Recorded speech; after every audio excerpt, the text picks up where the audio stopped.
Hello guys, myself Rishi Jain. Now student, in continuity with the previous video related to the numerical problem of electricity, तो हमने आगे continuity में करने हैं. But student first you have to take care one thing कि जितने भी numerical हम discuss कर रहे हैं, these all are important. ये सारे के सारे CBSE एग्जाम में भी आए हुए हैं और कुछ में repetitions भी होती है, because ये जो concept है आपके लिए समझना बहुत ज्यादा जरूरी है. Clear students? So let's start with the next numerical problem. तो next numerical क्या है? You are given n registers, each of resistance small r. Means हमें small n number of resistors given है and each of resistance small r. They are first connected to get the minimum possible resistance. Means इन्हें जब first connect किया गया है तो ऐसे कि मिनिमम रेजिस्टेंस आए. Student you know very well, आपने 10th लेवल पे भी किया है कि बाय द कॉम्बिनेशन अगर मैंने मिनिमम लेना है देन मैं उसको पैरेलल कॉम्बिनेशन में कनेक्ट करूंगा.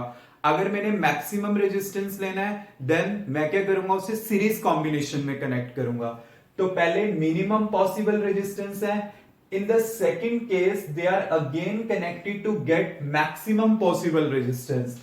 Means in the second case उसे क्या किया गया, उसके थ्रू maximum possible resistance लिया गया. Means series combination. Find the ratio of the minimum to the maximum value of resistance. हमने उसकी रेशियो फाइंड आउट करनी है कि क्या होगी.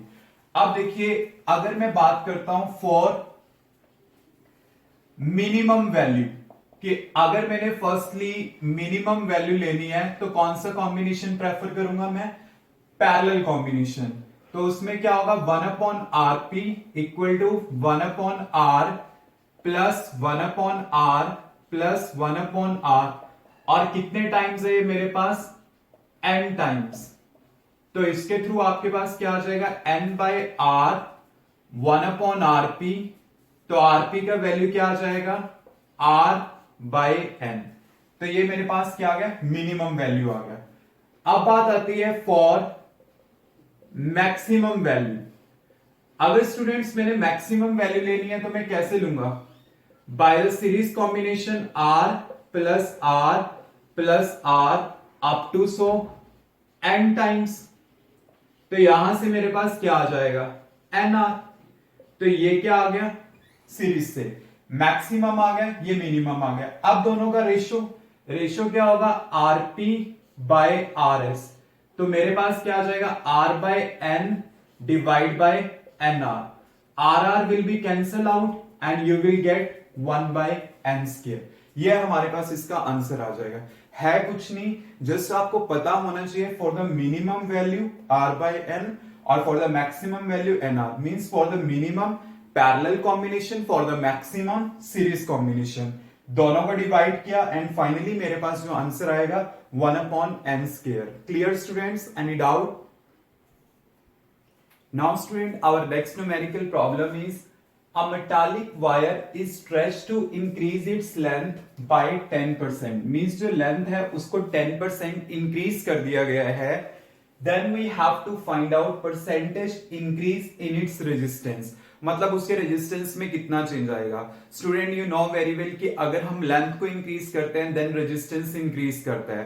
But you know very well कि अगर मान लो मेरे पास एक वायर है और मैं उसको स्ट्रेच करता हूं, अगर मैं स्ट्रेच करता हूं तो लेंथ तो इंक्रीज करेगी बट इस पार्ट का एरिया ऑफ क्रॉस सेक्शन क्या होगा, उतनी ही रेशियो में डिक्रीज होगा. अब स्टूडेंट अगर मैं इसके अंदर लेंथी प्रोसीजर लेकर चलता हूं, अगर मैं इसके अंदर इस इक्वेशन का यूज करके चलता हूं, r equal to rho l by a, कि जितने परसेंटेज से इंक्रीज हुआ उतने परसेंटेज से डिक्रीज हुआ. तो अगर मैं वो इफेक्ट लेकर चलूं तो न्यूमेरिकल मेरे लिए थोड़ा डिफिकल्ट हो जाएगा. तो इसके लिए ना जो मैंने आपको शॉर्टकट बताया है, यू विल ऑलवेज रिमेंबर कि r proportional to l square. आप इस टाइप से याद रखो. अगर एरिया के टर्म्स में होता तो मैं क्या यूज करता, r inversely proportional to a square. तो यहां पे लेंथ की टर्म में है तो मैंने ये लिया, क्योंकि ये रिलेशन एक ऐसी रिलेशन है जो लेंथ को भी एज वेल एज एरिया के इफेक्ट को भी ऑटोमेटिकली कैलकुलेट करेगी. तो देखिए आपके पास किस टाइप से सॉल्व होगा.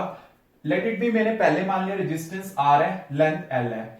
In the new resistance r dash, तो मैंने क्या कर लिया, लेंथ क्या ले लिया, l डैश ले लिया. अब जो l डैश है वो क्या है कि उन्होंने कहा है कि जो L में 10% ऑफ ओरिजिनल का ऐड कर दिया, तो आपके पास कितना आ जाएगा L प्लस 10/100 L, तो ये कितना हो जाएगा 110 L/100, तो ये कैंसिल आउट, यहां पे कितना आ गया 11 L/10। तो मींस जो मेरे पास न्यू लेंथ आएगी वो कितनी आएगी L dash equal to 11 L/10। अब मैं ये वैल्यू यहां पुट कर लेता हूं, तो R डैश क्या होगा proportional to 11 L/10 square, because we have to do the square. तो मेरे पास ये आ गया, तो R डैश क्या आएगा प्रोपोर्शनल टू, ये आएगा 121 L स्क्वायर डिवाइड बाय ये कितना होगा 100। तो मेरे पास ये आ गया। अब आपके पास R डैश भी है और R भी है, ये मेरे पास है न्यू रेजिस्टेंस और ये क्या था ओरिजिनल रेजिस्टेंस। तो कितना इंक्रीज हुआ R dash minus R divide by original multiply by 100, तो ये परसेंटेज आ जाएगी। तो R डैश आपके पास कितना है means 121 L square by 100 minus L square divide by L square multiply by 100, ये आएगा हमारे पास। अब इसका क्या होगा 121 L स्क्वायर तो कॉमन लोगे cancel out, minus 100 divide by 100, और यहां पे L स्क्वायर कॉमन लिया और एक L स्क्वायर मेरे पास नीचे था, क्योंकि यहां पे 100 जाएगा L स्क्वायर कॉमन ले लिया, ये दोनों कैंसिल आउट, और यहां पे कितना है 100 से 100 कैंसिल आउट, तो कितना आया 21%। तो मतलब आपने करना कैसे कैलकुलेट है, ये इजी वे में कैलकुलेट हो जाएगा। जस्ट ऑलवेज रिमेंबर कि लेंथ का स्क्वायर आपने लेना, अगर एरिया के टर्म्स में है तो एरिया का स्क्वायर आपने लेना है, because you know very well कि R प्रोपोर्शनल टू L/A मेरे पास होता है, बट अगर मैं लेंथ को सपोज करो डबल करता हूं तो एरिया हाफ हो जाता है। तो अगर मैं इसको अलग अलग कैलकुलेट करके चलूंगा in the percentage numerical problem, तो मेरे लिए डिफिकल्ट हो जाएगा। You can use the direct relation L square, क्योंकि अगर स्ट्रेच किया गया है, ये रिलेशन ऐसी रिलेशन है जो लेंथ के इफेक्ट को भी एज वेल एज एरिया के इफेक्ट को भी ऑटोमेटिकली कैलकुलेट करता है।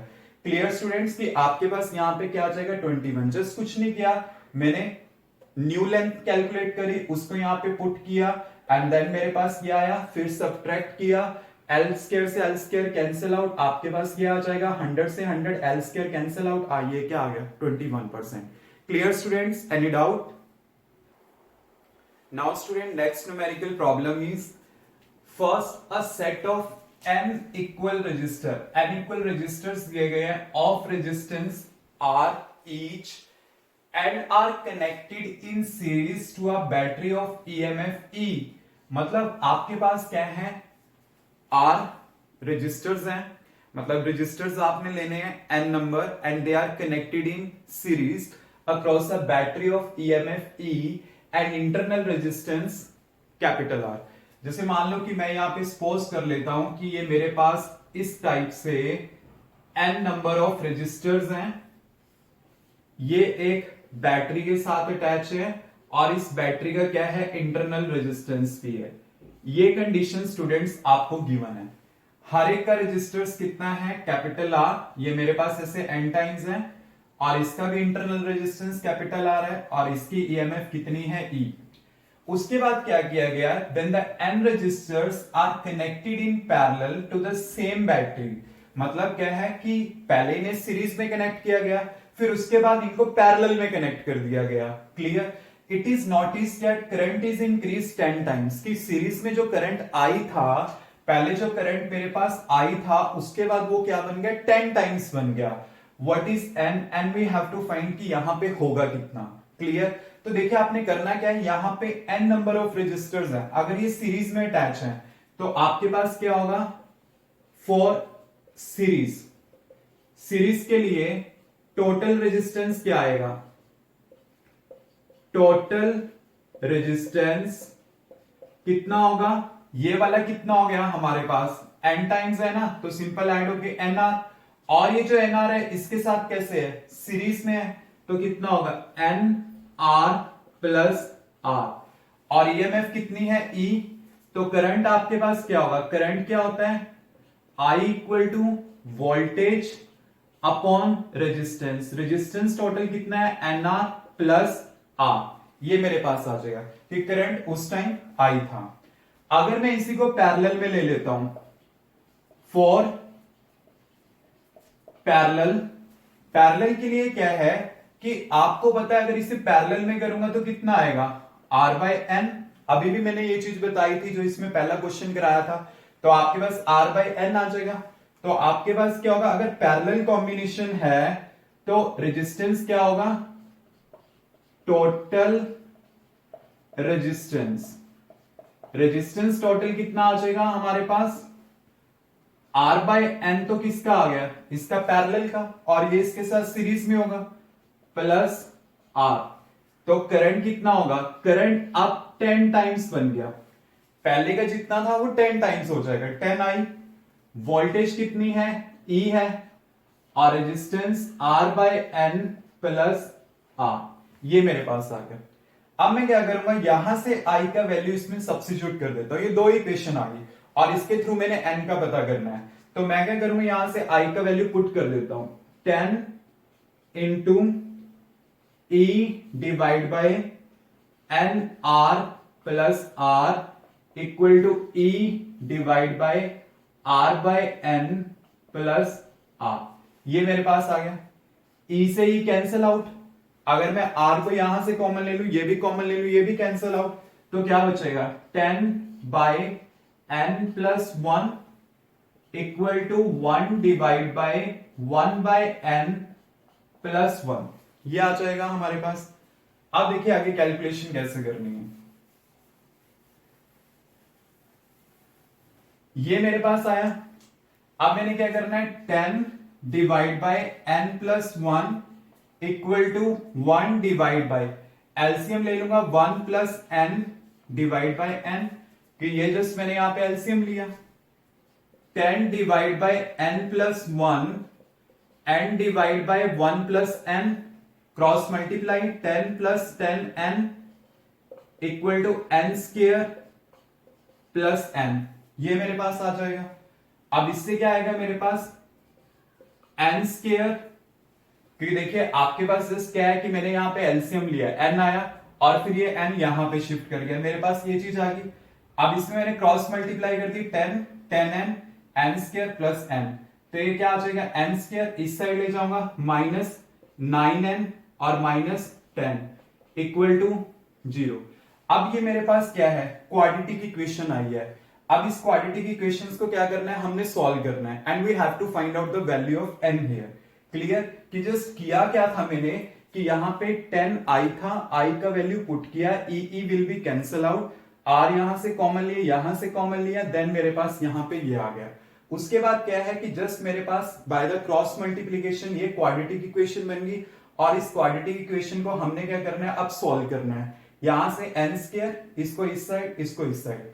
अभी देखिए इसके अकॉर्डिंगली क्वाड्रेटिक इक्वेशन को कैसे सॉल्व करूंगा, एन क्या होगा, minus b plus minus under the root b square minus 4ac divide by 2a।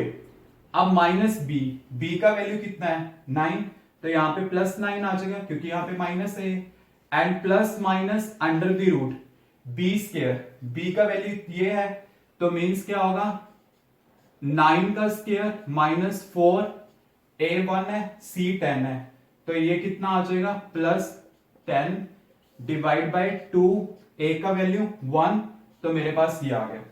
अब मैंने जस्ट इसको सॉल्व करना है,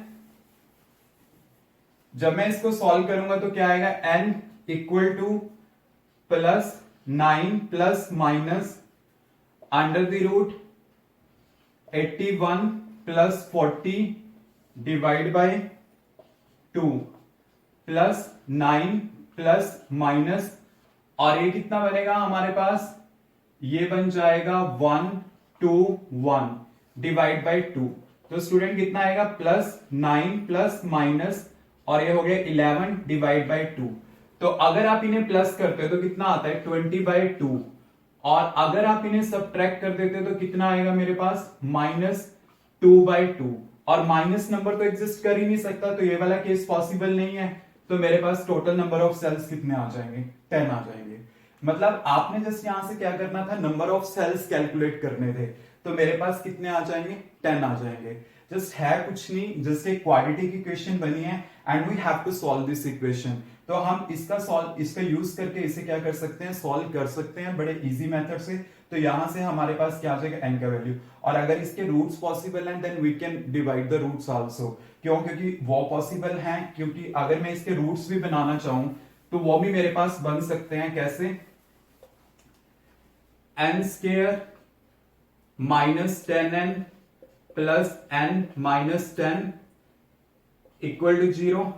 तो यहां पे क्या होगा, n कॉमन ले लो, n minus 10 plus 1 n minus 10 equal to 0। तो n plus 1 and n minus 10 equal to 0। तो यहां से n क्या आ जाएगा, -1 और 10। -1 पॉसिबल नहीं होगा तो हमें क्या लेना पड़ेगा, 10 लेना पड़ेगा। Clear students, any doubt?